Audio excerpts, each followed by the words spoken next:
right now we want to talk with. We want to talk about the nanny state, whatever that is. We're going to make him do all the hard work. His name is Oscar Gill-Lewis, and he is described as a passionate advocate for liberty. So the question comes into my mind, me being a contrarian and sometimes horse's rear end, is what kind of liberty are we talking about? He has a good, interesting background. Attended the University of Chester, which I assume is in England, but I don't know that. And he's also fluent in Spanish, which would stand him in good stead here because he's been to Costa Rica and Spain, and that's yin and yang in the Spanish-speaking world. Thank you for being with us. What does it mean to be a passionate advocate for liberty? It means defending people's rights to enjoy their pleasures, enjoy their life with little to minimal government interference. Well, that's not possible, is it? I mean, in the modern world? I'm being serious. Well, that's why we... may not sound like it, but I'm being serious. I mean, that's the point of advocating for it, isn't it?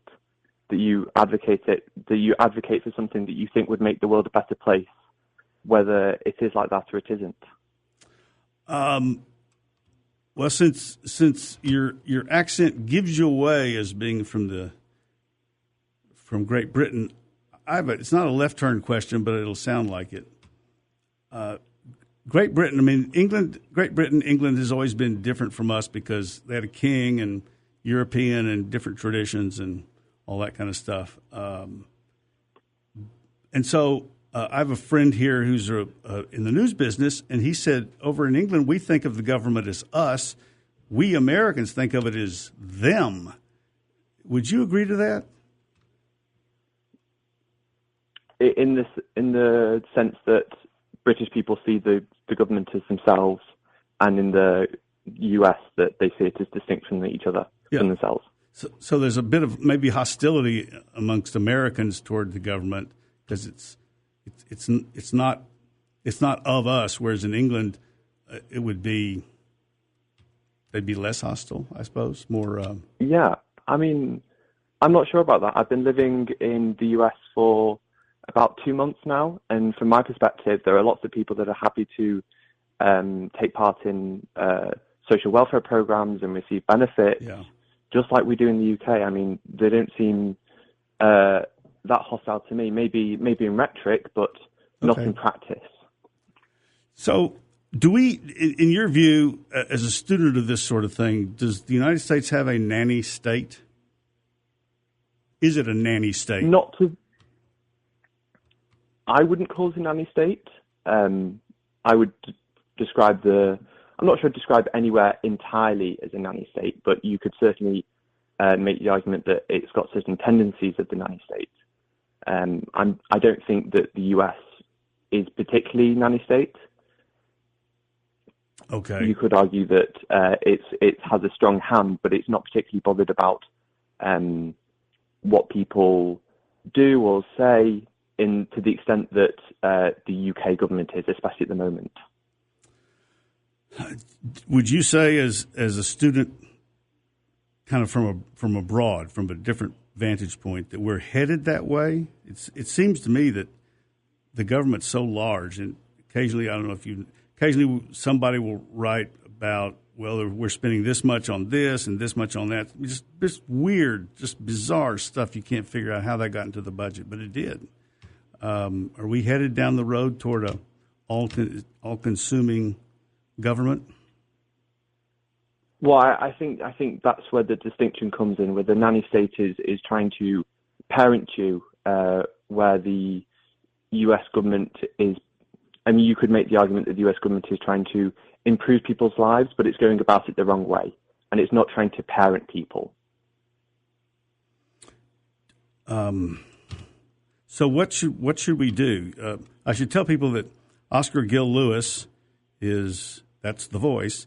He's a writer, political commentator with Young Voices UK and editor of Speak Freely magazine, which is an interesting name for a magazine.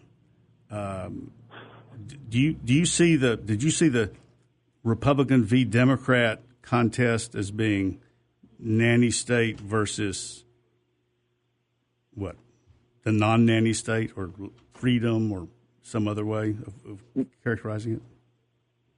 No, from my perspective, the Republicans in the U.S. have lost the Reagan spark that they had in the 80s, where it was popular for Reagan to say the 9 most terrifying words in the English language are, "I'm from the government and I'm here to help." Nowadays, most U.S. Republicans, from my perspective at least, very much welcome social welfare programs, Trump's tariffs. They see it as a need to protect them. And that's a big difference, that these government measures are here to, quote unquote, protect people, not to parent them or tell them how to do it. Huh. Is it a good thing for a modern country to have a welfare state? As distinct. That's go ahead. Sorry. No, you go ahead. No, I don't think there's anything particularly wrong with a welfare state, but that you have to make sure that you target it and at the right audience, and that you conduct it in a proper way, that you can account for its budget, you can account for the people that it's helping, and that you can show that it's helping people. Whereas I think most welfare programs today are sort of nebulous. There's a sort of, will help people, and then it's everything after that is rather vague. You have been watching. You start your article in Conservative Home, and we're drawing to a conclusion because my producer's yelling at me. You just can't hear it. You would be forgiven for thinking this year's election was a stonking rejection of the nanny state conservatives. But now that they've been kicked, this is about, I should have read further down. But now that they've been kicked out of Downing Street, the Labour government, which has replaced them, only seems interested in furthering. It seems to me that the Conservative or Labour in England, they've gone whole hog nanny state. But I digress. Where are your articles found, and what is Conservative Home? Conservative Home is a blog and website that focuses on local parliament and general conservative issues in the UK. And you can find my writing on LinkedIn and Speak Freely magazine. WeSpeakFreely.org. Okay. Well, we'll check back in with you and certainly read what your observations are, because it's always good to find out what folks come to us with fresh eyes, what they see. So thank you very much. We appreciate you being with us, and look forward to having you again. You are listening to the 956 Drive Home here on 710 KURV.